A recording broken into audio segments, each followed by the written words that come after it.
Let's cut to the chase. You got in. But now that you have this opportunity, it's up for you to decide what to do with it. Each day is filled with opportunities. Sometimes we recognize them, sometimes they pass us by. But those that find the most success, the most fulfillment, the most rewards, the most oohs, the most ahs, are the ones that recognize and snatch those opportunities. Those opportunities to learn, to connect, to lead, to succeed. We work hard. We understand the opportunity that lays before us, and we don't take it for granted because we know the places we can go. We heal, we invent, we teach, we dance, we celebrate, we appreciate.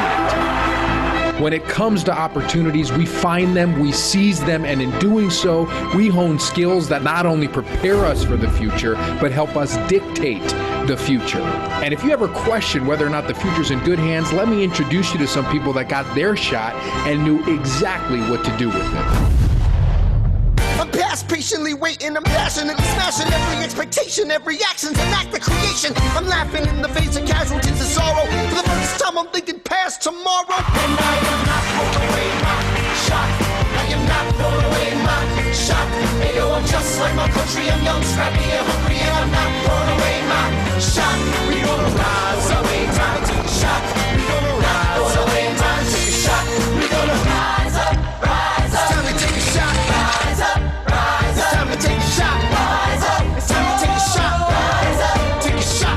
Shot. Hey yo, it's time to take a shot. Time to take a shot. And I am not throwing away my shot.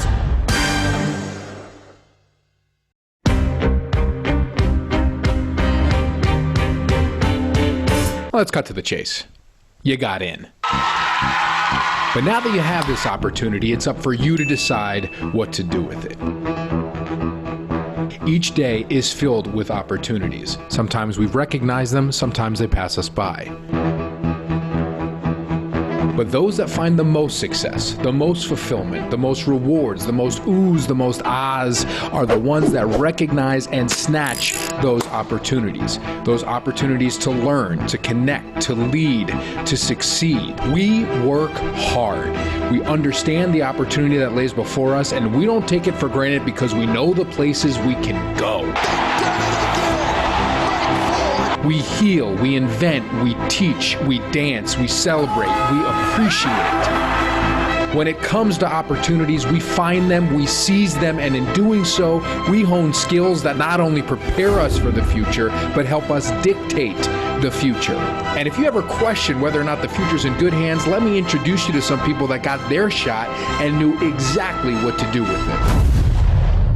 I'm past patiently waiting, I'm passionately smashing every expectation, every action's an act of creation. I'm laughing in the face of casualties of sorrow. For the first time I'm thinking past tomorrow. And I am not throwing away my shot. I am not throwing away my shot. Hey yo, I'm just like my country, I'm young, scrappy and hungry, and I'm not throwing away my shot. We gonna rise up, ain't time to take a shot. We gonna rise up, ain't time to take a shot. We gonna rise up, rise up. It's time to take a shot. Rise up. It's time to take a shot. Rise up. It's time to take a shot. Rise up. Take a shot. Shot. Hey yo, it's time to take a shot. Time to take a shot. And I am not throwing away my shot.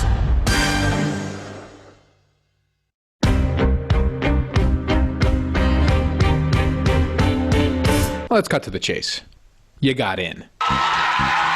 But now that you have this opportunity, it's up for you to decide what to do with it. Each day is filled with opportunities. Sometimes we recognize them, sometimes they pass us by. But those that find the most success, the most fulfillment, the most rewards, the most oohs, the most ahs, are the ones that recognize and snatch those opportunities. Those opportunities to learn, to connect, to lead, to succeed. We work hard.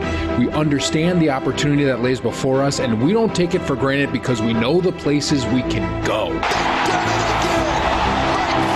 We heal, we invent, we teach, we dance, we celebrate, we appreciate.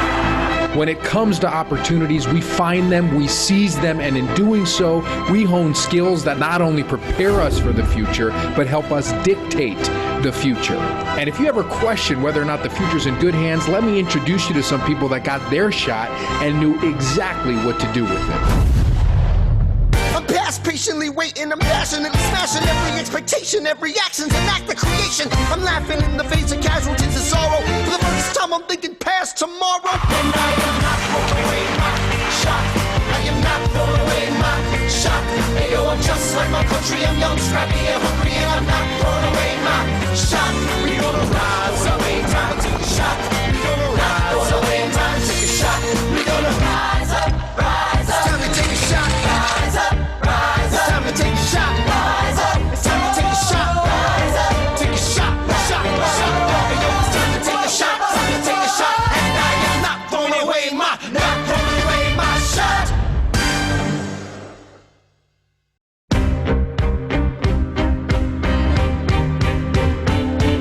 Let's cut to the chase. You got in. But now that you have this opportunity, it's up for you to decide what to do with it. Each day is filled with opportunities. Sometimes we've recognized them, sometimes they pass us by. But those that find the most success, the most fulfillment, the most rewards, the most oohs, the most ahs, are the ones that recognize and snatch those opportunities. Those opportunities to learn, to connect, to lead, to succeed. We work hard. We understand the opportunity that lays before us, and we don't take it for granted because we know the places we can go. We heal, we invent, we teach, we dance, we celebrate, we appreciate. When it comes to opportunities, we find them, we seize them, and in doing so, we hone skills that not only prepare us for the future, but help us dictate the future. And if you ever question whether or not the future's in good hands, let me introduce you to some people that got their shot and knew exactly what to do with it. I'm past patiently waiting, I'm passionately smashing every expectation, every action's an act of creation. I'm laughing in the face of casualties of sorrow. For the first time I'm thinking past tomorrow. And I am not throwing away my shot. I am not throwing away my shot. Hey yo, I'm just like my country, I'm young, scrappy and hungry, and I'm not throwing away my shot. We gonna rise up, ain't time to take a shot. We gonna rise up, ain't time to take a shot. We gonna rise up, rise up. It's time to take a shot. Rise up. It's time to take a shot. Rise up. It's time to take a shot. Rise up. Take a shot. Shot. Hey yo, it's time to take a shot. Time to take a shot. And I am not throwing away my shot.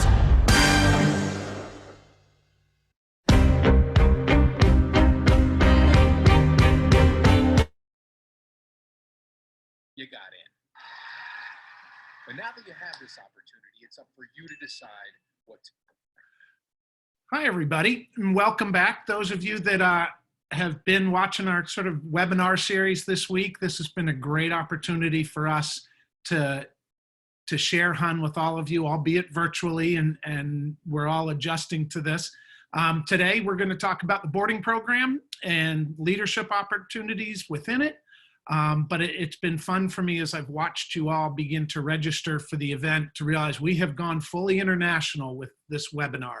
I'm seeing families from the Far East, China, Canada, Scotland. Hey, Andrew, how you doing? Korea. We've got Russia, the Czech Republic are on. Oliver. So Slovakia. This is great, and it's in keeping with who we are as a school, and much of what you're going to hear about today is how do we take people from such disparate backgrounds and bring them all together. And so I'm excited to have with us today. I've got the two leaders of our residential program, Jonathan Stone, who's the Director of Resident Life. Meghan Poehler, who's the Assistant Director of Resident Life, is also a dorm head in one of our girls' dorms. And so the two of them will give you an introduction to the program to start. And then we've got some of our boarding students here, again, from all over the world to talk to you about their experiences in the program. And we'll have a Q&A session as we've had in the earlier webinars. At the bottom of your screen, there's a Q&A button. So if you have questions, feel free at any time during the presentation to go ahead and put in a question. Once we get done with the presentations, I'll go to the list of questions and hand them out to our panelists, and we'll have a little conversation about what it's like to live here at Hunt. So without further introduction, I'm going to turn this over to Mr. Stone, who's the Director of Resident Life. John? Thanks, Steve. First of all, I just want to say welcome to everybody. And we hope everybody is safe and healthy during these times. And we're super excited to talk to you today about HUN. And we're very excited that you've all been accepted. And I wanted to start by sharing in my role here, this is just a fantastic place to work, a fantastic place to go to school. This is my 20th year here, so you know, I wouldn't still be here if it wasn't such a great place. And we've got a lot of ties to the school as well. My wife is also a Hun School graduate, and my son will be starting at the Hun School next year. So it's just a great place and a fantastic place. And the word I always feel comes back up time and time again is family. And certainly in our community, as well as in our overall community, as well as our boarding community, family is a word that always seems to be associated with HUN. And you know, just wanted to go through some of those aspects of the family and talk about some of the different values in there, such as belonging. So many of our students really feel a sense of belonging here. All of our students do, and it's something that we really try and help foster in so many ways in our program. We've so many times, again, I hear the words warm and welcoming whenever it's either a new faculty member potentially that's coming to our place or a new student, and those are words that are resonate in our community constantly, so much to the fact that our students really feel so comfortable here that often we even had some of our alumni in the past week log in to our virtual sessions here, which is great to see and great to feel that sense of belonging. And also our students all feel that there is somebody that they have on campus, whether it's another student, another faculty member, and both, that they're comfortable going to in any set of circumstances. We also have such a diverse community with so many students from so many different backgrounds that we work really hard to ensure that our environment gives them the opportunity to feel safe and be cared for and have the ability to continue to grow and respect one another for who they are and where they come from and feel safe in doing all that. And nurturing, I think, is another big word for us here on campus. And our resident faculty do such a terrific job of working with our students and they're our parents away from home, so to speak, and the support and the love they give our students and attend plays and concerts and sporting events of our students and work closely with them as teachers during the day and also at night more as a parental role and support them in so many ways and help them learn and grow and develop in all that they can do. And then probably lastly is just joyful experiences here at HUN. We try to create the opportunity for all the students to really enjoy their time here. Because of the warm, welcoming atmosphere, our students feel safe and really have fun and enjoy life. And we try to design a lot of programming that will help them get out of their comfort zone and enjoy their time here overall. And then, you know, I think one of the great parts of our community is seen oftentimes at graduation. And for us as faculty, we can see so much when students come through here and watching them grow and watching them learn and develop and watching the friendships develop. Some students that didn't know each other at all when they first came here and become the best of friends and the friendships that develop with the faculty as well. And that's where graduation sometimes is such a hard time because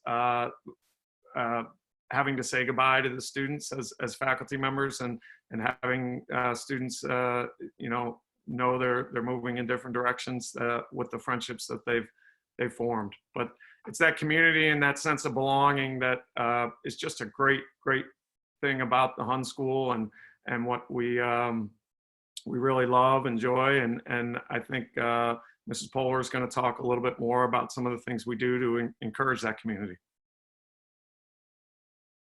Great, thank you, Mr. Stone. My name is Meghan Poehler, and I'm also work in the resident life office, and live and am a dorm parent in Carter Hall, which is one of the girls' dorms on campus here. I'm just gonna share real fast.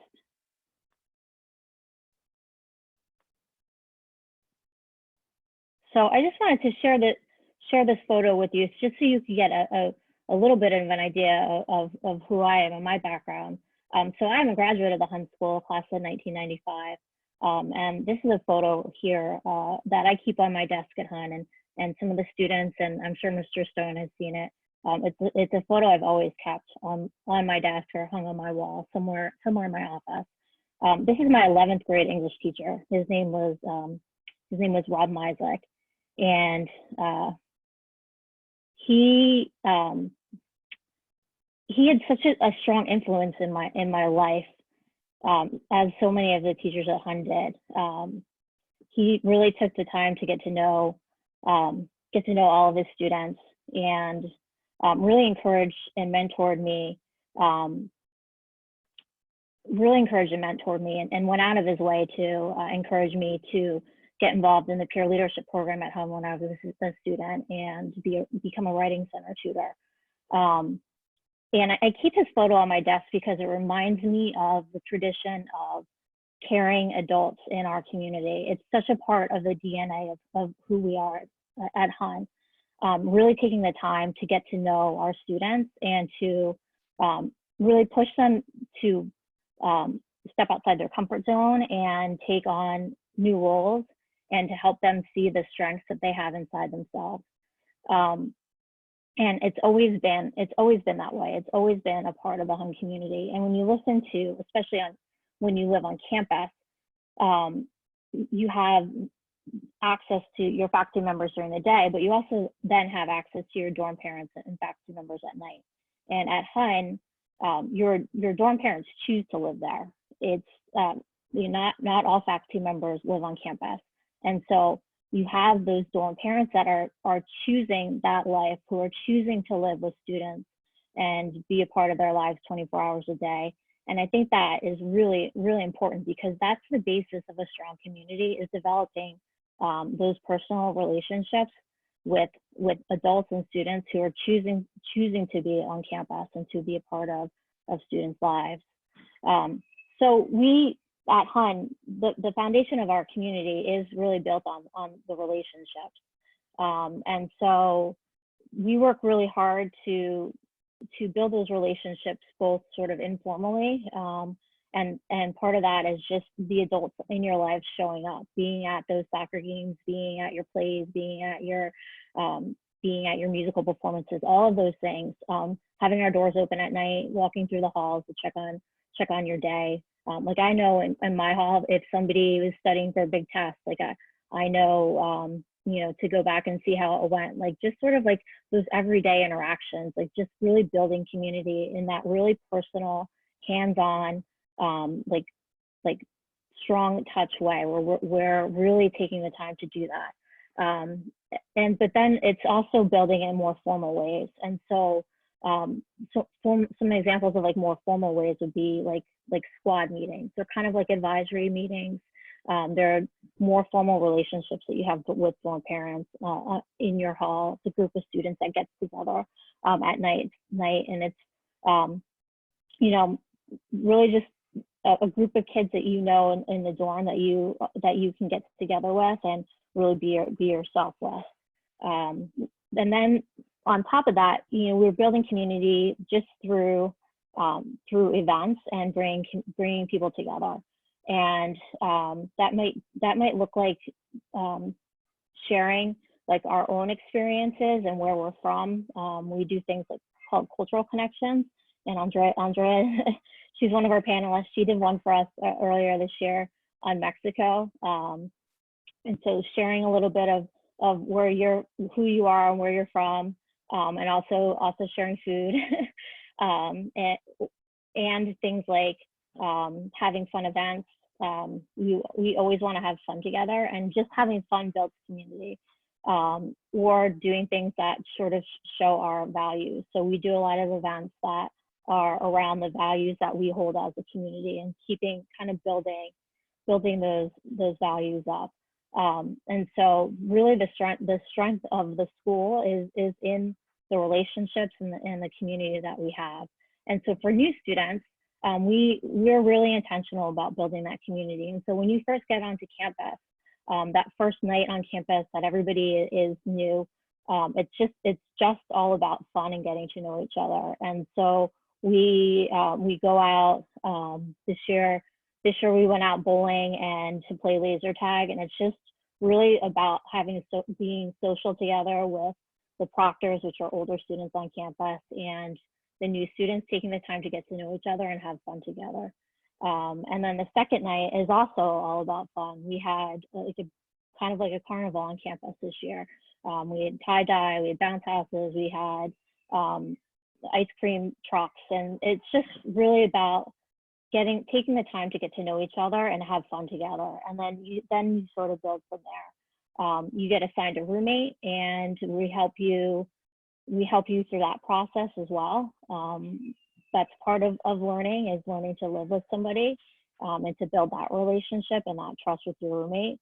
And so we help you with that by formally, actually, we sit down in our squads and we do roommate contracts, so that you sort of get to talk through who you are with your roommate, and get to talk through some of the things that might come up as you're living together. So there are lots of different ways to build community, and that's really the role of the Resident Life Office, is to facilitate that community, as well as to help you in any way that you might need when you're a student at home.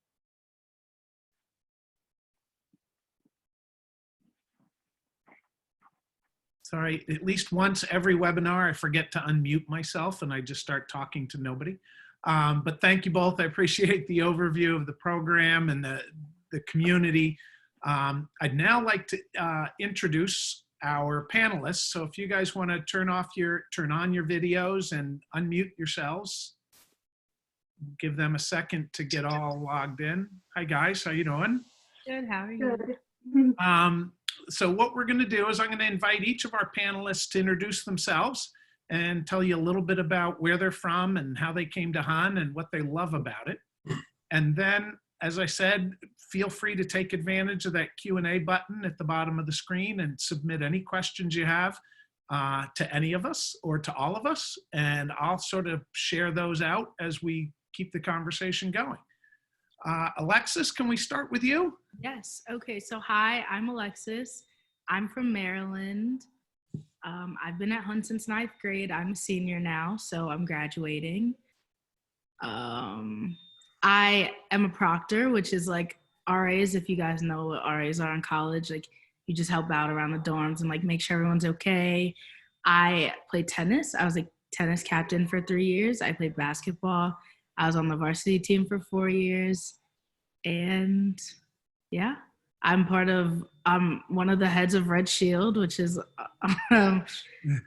yes, which is our touring part of school. Yeah. Favorite thing about HUN? Oh, okay. My favorite thing about HUN, I would say boarding and like the community and like the bond that we all have. That's always been my favorite thing. Blake, you want to go next? Yeah, sure. My name's Blake. I'm a junior, so I've been here since freshman year, so for 3 years. I'm from Boston. I'm involved in a couple things. I play golf. I'm also one of the heads of Red Shield with Alexis. Like Alexis, I'm a proctor. My favorite thing about HUN is probably sort of you develop really close friendships with people, particularly as a boarder, and you get to meet so many people from all over the place. Like I would never know someone from like even Maryland, for instance, let alone a different country if I hadn't come to hunt. So, Thanks. yeah. Andrea? Oh yeah, for sure. Well, my name is Andrea. I'm from Mexico, and I'm a sophomore at Hun. And last year was my first year at Hun. And I'm involved with like in sports. I play lacrosse. I started soccer this year, which was really fun. Track and field, winter track and field, which is like new to the school, and I thought that was really fun. I'm part of Red Shield, not a head yet of the club, but I mean, I hope to. I also applied to be a proctor, and hopefully I get to be one. And I think my favorite thing about Hun is just about the boarding community, it's just how everyone like helps each other out and how close like everyone is and like how we all care about each other and like, yeah, I think it's a really nice experience. All right. Thank you, everybody. One of the questions that popped up, and I'll answer it real quickly. Red Shield these are our student tour guides. So when you came and visited on campus, we have a whole lineup of students that volunteer to give tours to our visiting families. And each year we pick a couple of seniors to be heads of the organization and help us assign those tours and train the tour guides and things like that. So wanted to help people with that. The first question up, and we'll throw this, Alexis, we'll go to you first. Okay. What do you do over the weekends? Is there any weekend program? Yes. So we have a lot of weekend programs. So basically Miss Polar will send out like a whole sheet of who's on duty, what's going on, like Friday, Saturday, Sunday. If you have an idea of trips you want to do, you can always ask, and Miss Polar usually is really good about implementing them. So one of my favorites is the nail trip. So you go on the nail trip, they give you a little bit of nail money, get your nails done. Sometimes teachers like to take you to Starbucks after, or they'll take you for lunch, like stuff like that. Sky Zone, iFly. There are a lot of like really cool trips too. Like we went to Six Flags. I think we tried to go to a water park once, but I don't think I think the weather didn't work out. But like just big things like that, cool things. Or like if you want to go to town, they'll take you to town, do drop-offs, pickups, just like stuff like that. Mrs. Polar, as you think about going into the weekends, what's your thought process in planning a weekend? What are the kinds of things you have to balance? Yeah, so we definitely take into consideration, like Alexis said, what the students are requesting to do. But we want to provide like a nice, well-rounded opportunities for the students. So we think about things that they may not do on their own, that they might not think to do on their own. So we'll try to, sometimes those might be like, we have a great sculpture garden in Hamilton. It's kind of world renowned. So it might be like a trip to the sculpture garden or to go see a show at, being in Princeton, we're so lucky to have like access to so many great opportunities.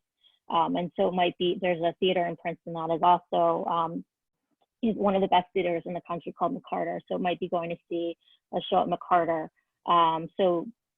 Things that students might not do on their own that they might need a little bit of pushing to try. So trying new things, but also, giving them opportunities to just relax and have fun with their friends. And so that might be something like Alexis mentioned, like going to get their nails done, or we'll take trips to Princeton to see the Princeton basketball game or football or ice hockey, or just going to the movies or to go to the shopping center to pick up supplies. So we're really trying to balance out like giving them opportunities to kind of try things that they wouldn't do and have some cultural opportunities while giving them a chance to really recharge after a week at school and to socialize and have fun with friends. We also try to do a bunch of activities on campus. So sometimes students just want to pop over to Global. Like we'll have bring like Fruita Bowl, which is like acai bowls or kung fu tea or ice cream or all sorts of things, just so that students can have, if they're studying or kind of tired, they can pop over to the student center and have that chance to be with friends. Andrea, since you were new most recently, I'm gonna aim, and you've also come the furthest. What was the hardest part when you first came to Hun as a boarder? Oh, I think it's just the adjustment from like my old school to like this new like style of like school, like boarding school, just having a roommate, just like it's like kind of like a smaller college experience for me, kind of like, because I've like it's just like the transition between like seeing my friends and then just like coming to a new school and like meeting all these like new people, like doing all like just adjusting to everything. But I think that the community made it easier for me to like feel welcome and like feel like I was like safe. Like I was like it was gonna be okay. Like everything was just gonna be like everything was gonna be okay. And I think that's was like the hardest part for me at the beginning and like leaving home, but everything turned out to be good. Mr. Stone, can you talk a little bit about some of the things we do in the beginning of the year for these new kids to help them get settled and get oriented? Yeah, sure. As Ms. Poehler touched on earlier, we have the opening couple nights, which are really, really important for us. So we start with our student proctors in a great proctor retreat before all the other students come back, and we work and plan for all the orientation and all the activities that students are gonna have when they first arrive. And our students, our proctors lead all this and do a phenomenal job every year of starting with icebreakers and different ways for getting the students to get to know each other and learn each other's names and find out where each other's from and all those types of things. So those are really important events. And then we do something called, we do some kind of a community event every year or every month. And that's a community dinner most months and all community meetings other months. And we start with a community dinner on that first night that everybody's here. And so we have the entire resident community eating together, and we sit with our squads. So you get an opportunity to meet your squad leader right away and those that are living right around you. So intentionally breaking those down into smaller groups for everybody and really giving everybody a chance and sense to get to know each other early. And that whole week is really that whole first week. We design a lot of activities and everything from then we'll move into dorm meetings. I believe the next night where now you're specific to your particular dorm and working with the dorm parents within your dorm and what the typical day is like. And those proctors that we have, we really rely heavily on at night when we're in study hall. The proctors will walk through and check in on people and make sure everybody's doing okay. And as do our dorm parents for that matter. Right? We'll do the same and walk through and make sure everybody's doing okay. But that's really the bulk of that kind of first week that we'll do to help you get adjusted early. Great. Blake, talk to me a little bit about having a roommate, sharing a room. Does everybody have a roommate? How are the rooms set up? So your first year, everyone has a roommate. It's all double rooms, so there are no rooms with 3 people. So you only have one roommate. I was pretty worried about a roommate when I was first coming, to be honest, but it's really not. You become very used to it. It's not a problem. And most people I've talked to who have had roommates have found it to be a really positive experience because you sort of are forced to learn about them and sort of forced to get to know them, which creates sort of another friend group for you to hang out with, which is really nice, particularly when you first come to Hun. And most of the time your roommate will also be a new student. So you're both, going through the same thing and you're both new. So it's kind of nice to be able to have some conversation. Alexis, Andrea, for you guys, how was it having a roommate to begin with? So my first year, we were friends. It was fine. Like we roomed well together, like it worked. But my second year, she's my best friend. I love her. We still talk. Like it's really, once you find like your person, like this year, my roommate's from Ireland. I love her. Like we talk all the time. We're great roommates. Like we fit well together. I think usually the roommate pairings are pretty good, to, like, from my experiences. Andrea, for you, how was it? Yeah. Well, for me, it was kind of like with Blake, like you come into like this new school and like you don't know like anybody. So like I was kind of hoping to like meet my roommate and be like, go through this together. So like the first days, couple of days, like not like getting to know more people. But by the end of the year, I love my roommate. She became one of my best friends. And like we even decided to room next like this year again together, which was amazing. And like we both have like a lot in common. Like we are both so clean. We talk to each other a lot, and like it's just like nice to have someone to to be friends with, to have like to be close with like that. I think it's nice. Yeah. That's great. That's great. Alexis, I'm going to throw this one to you because I know you've been through it a little bit. Preseason sports and coming onto campus early. Can you talk about that a little bit? Yes. So preseason, I'm very sad I'm not going to have preseason anymore. It's my favorite time.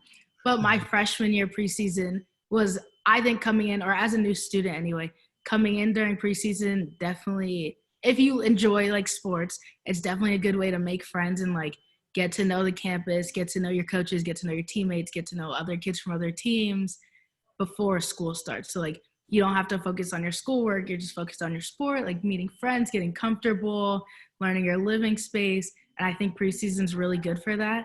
And on top of that, if you board and you're coming in as a new student, you have new student orientation before everyone gets there with the other new students. So you have like, you'll have new students that you met during preseason, and then you'll meet a ton more new students during new student orientation. And then when everyone comes, you already have friends, and you can still make a ton more, but you already have people that like you're comfortable with and that you've gotten situated with. So it just helps your transition, I guess. Yeah. Perfect. Couple questions about kind of the evening routine. So we've got dinner, study hall, lights out. Here, Blake, do you want to kind of take us through those times and what's going on campus? Yeah, sure. So starting with dinner. Yeah, why don't we start with dinner? So every night dinner is from 5:45 to 6:45. You can go at any sort of point between that hour. The food's really good. It's buffet style, so there's always at least one or two sort of main meal options, always a salad bar, always a panini bar. And then after dinner, there's sort of free time from 6:45 to 7:45. You can, hang out in your room, hang out with your friends, whatever. And then from 7:45 to 9:45 every night is study hall. So during that, you have to be in your dorm room with your door propped, hopefully doing your homework. And then sort of during that time, there will be proctors in the hall to help you with whatever you want, as will dorm parents. They'll be there as well to help you with your homework. And then at 9:45, when study hall ends, GC, which is the Global Commons, which is like sort of where students hang out, is open from 9:45 to 10:30 to hang out with your friends in. And then at 10:30, everyone has to be back in their dorm. So, yeah. And lights out? Lights out is at 11. Okay. Same on the weekends? Lights out on the weekends is 11:30. Mr. Stone, Mrs. Polar, how do you decide who roommates are going to be? How do you make the match? Yeah, so for the all the new students, we do send out a form electronically, kind of asking for a little bit of your background in terms of maybe what kind of music you like. Are you a morning person? Are you an evening person? Different things that might help us to pair you with somebody. And then we also look at the opportunity for you to get to know somebody that maybe you don't already know. So for example, if your best friend is coming to the school, we're likely not going to have you be a roommate with your best friend. So we look to match you up with somebody of similar interests, similar backgrounds in terms of how you might get along in the room, but also different backgrounds and different interests and things that you might open your eyes a little bit and give you a chance to meet somebody different. Awesome. Couple of questions about weekends. Can you go home? Are there certain weekends when you have to stay? Typically, how many kids go? How many stay? Andrea, you want to tackle that one? Yeah, for sure. Well, for me, it's a little hard to come back home every weekend, but I know a lot of kids that from New Jersey decide to go home every once in a while. But I think that most of the weekends, a lot of people stay because of the activities. Mostly, like you check the weekend activities, and you're like, oh, this is fun, and then you just like you decide with your friends and like what you want to do. And well, most of them stay, and we just like we just go to like have fun during the weekends, the activities. And international students just like me, like mostly like stay during the weekends, unless it's like a long weekend. Many people just maybe decide to leave during that weekend, but it depends on like what people are feeling like. Yeah. My sense is it sounds like more than not, kids are staying to do the activities and stuff like that. Well, it really isn't like that. I think that a lot. It really depends on like what the weekend activities are, and like if you want to stay or if you don't. I don't really think there's a ratio to how many kids stay to how many leave. I think it's. Are there weekends when you have to stay on campus? Not really, unless there's an event going at Han and you're required to be there, or like a sporting event too. Like, I think that's pretty much when you just have to stay. What happens when you're sick? When you're sick, so when you're sick, there's always a nurse. There's always a nurse available in the nursery. And if you're feeling sick, you can tell anyone. You can tell the dorm parent. You can tell anyone who's on duty, and they'll obviously tell the nurse, and they'll check up on you. And if you're really feeling sick, well, they have a room for you to stay in, and for you to get better, to feel better, and so you don't have to be with everyone else. You're kind of just like on a room by yourself, and so that you are able to get better. Mrs. Poehler, as a dorm head, are the other dorm heads, are they faculty, or are they people from outside? Yeah, so our dorm parents are faculty. Everyone works at this school in some capacity. I work in the resident life office full time, but the rest of the dorm parents are either teachers or counselors or have some sort of position at the school. So it really gives you an opportunity to know your dorm parents in a lot of different capacities, whether you have them as a coach or as a teacher, or they're working as a counselor. So we get to know, you get to see lots of different sides of your dorm parents. All right. Blake, our boarding students, can you go over to a day student's house for the weekend? Can they come stay in the dorm? Yes to both of those, as long as you get permission. So you can go over to a day student's house as long as the parents of that day student know you're going, and the parents and your parents know you're going. There's a website we use called Boardingware for all of that. So if you want to leave to go to town or leave to go over to a friend's house, you would fill out the form. If you're going overnight to a friend's house, your parents will see that, and they will say, yes, he can go, or yes, he can't go. And then same thing for coming to the dorms, I believe, is the day student has to fill out a form and say, staying in this person's room, and then whoever's room it is says that's okay, and then you can do it. Awesome.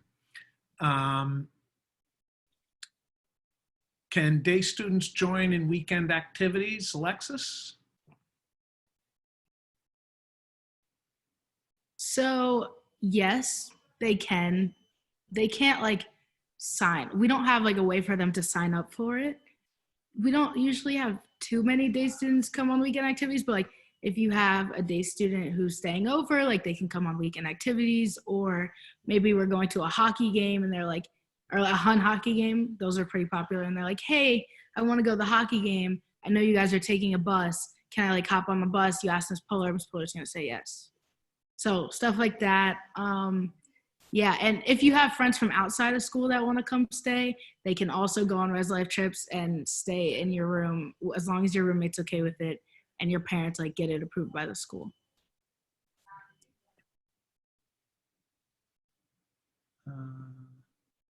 How do you guys,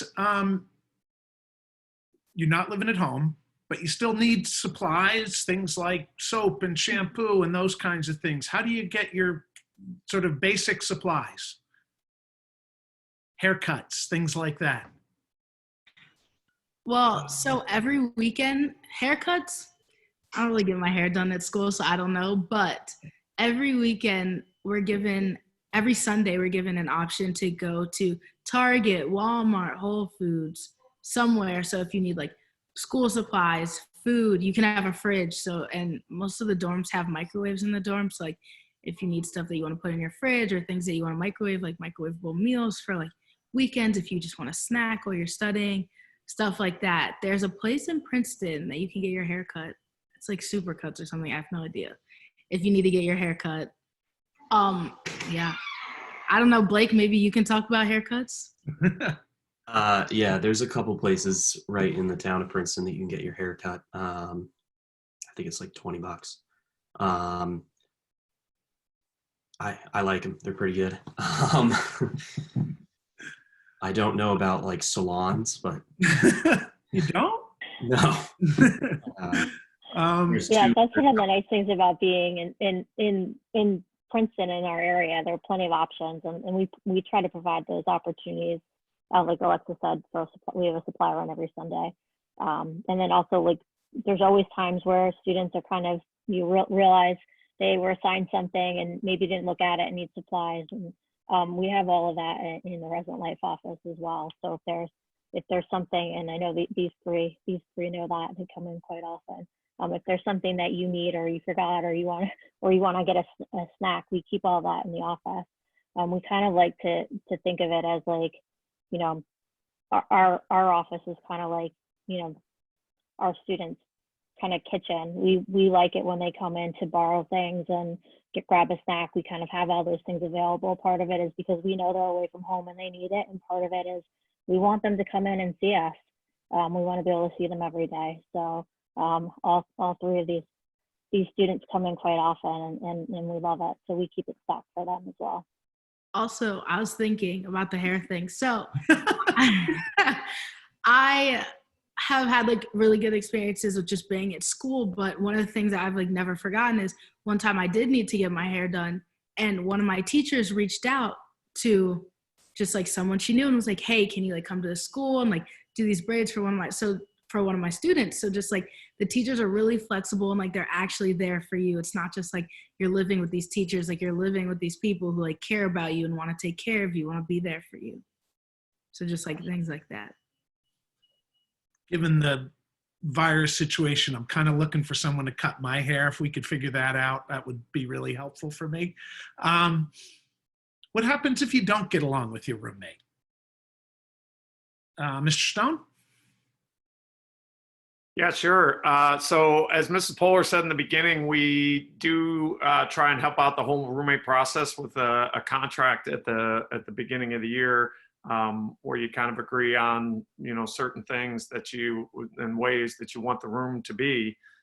So if there's difficulties along the way, we certainly want any roommates to come in our office and share that with us, or go to one of the dorm parents when they're on duty, and let them know that they're having difficulties.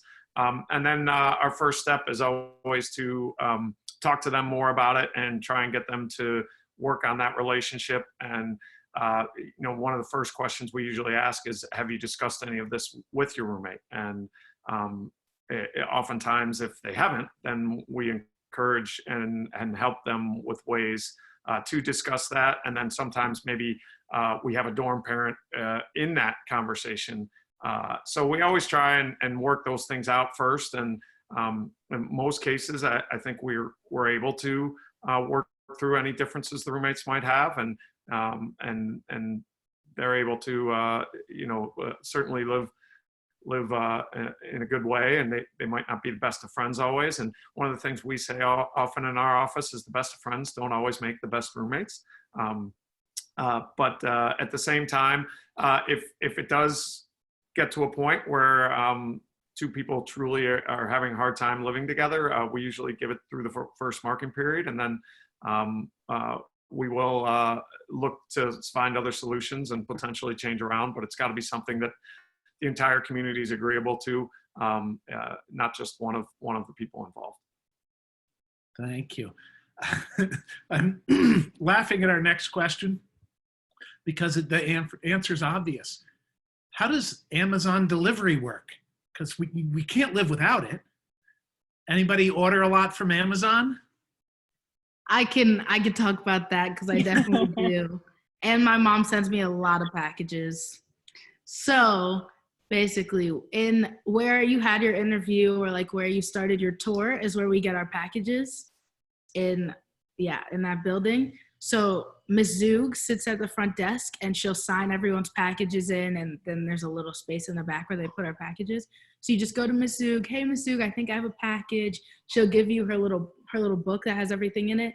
You sign off for your package, and she'll just give you your package. So you just have it delivered to 176 Edgerstone. You'll know the address by the time you finish your first year.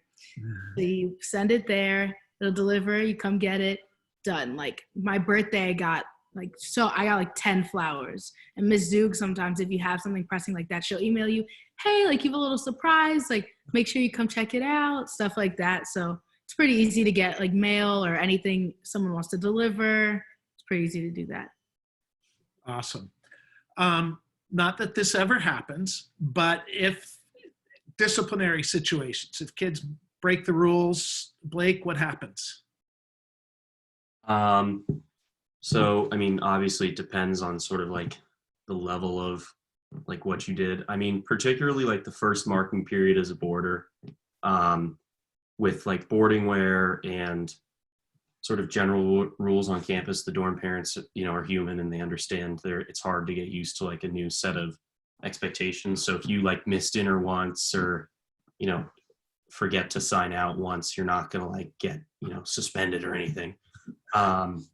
It's just, so particularly when you first get here, it's sort of just like more of a, like, I think I missed dinner like twice, and it wasn't like, oh, you're in trouble. It's like dinner's at 5:45 to 6:45. And I was like, okay, I forgot. Like, it's not that big a deal.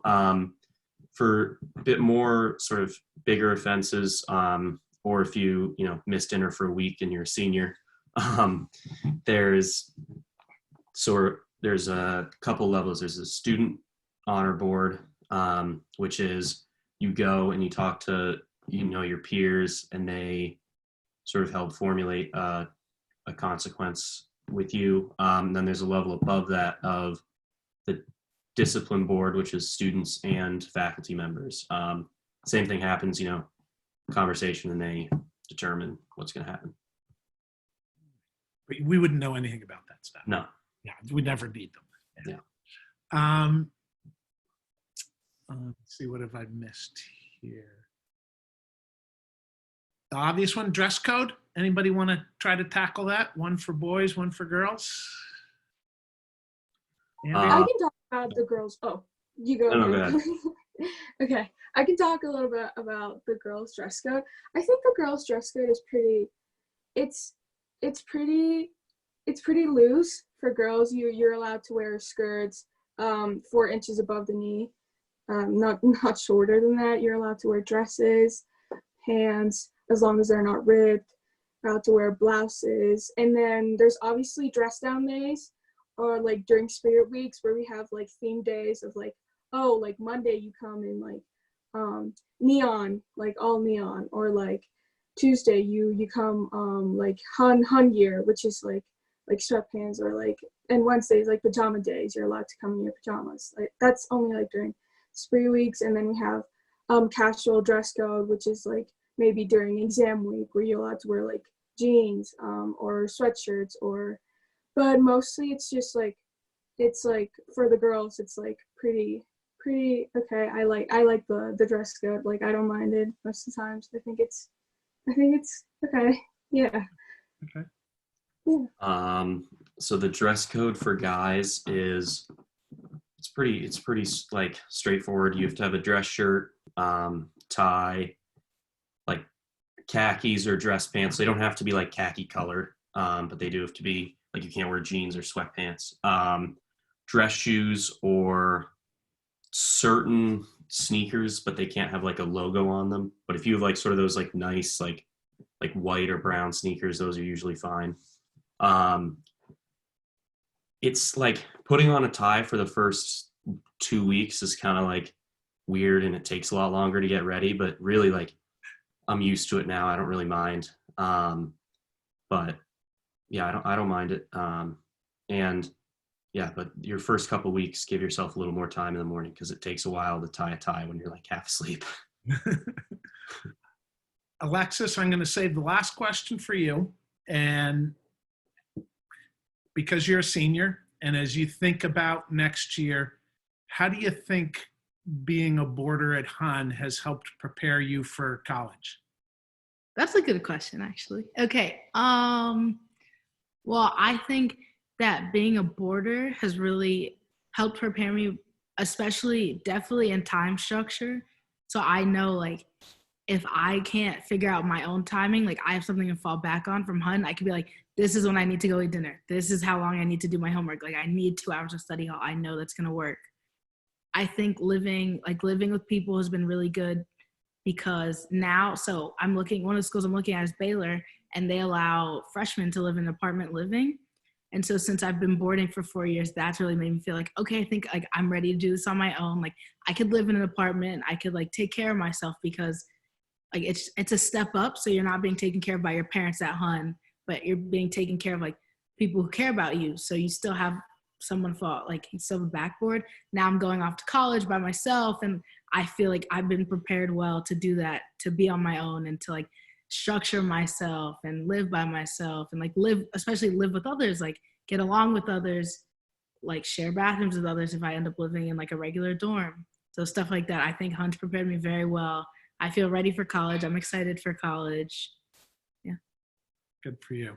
Hey, well, thank you, everybody. I really, really appreciate you helping us out today and taking the time to talk to our accepted families. To the families, if you have more questions, somebody asked early on if I could share contact information for our panelists.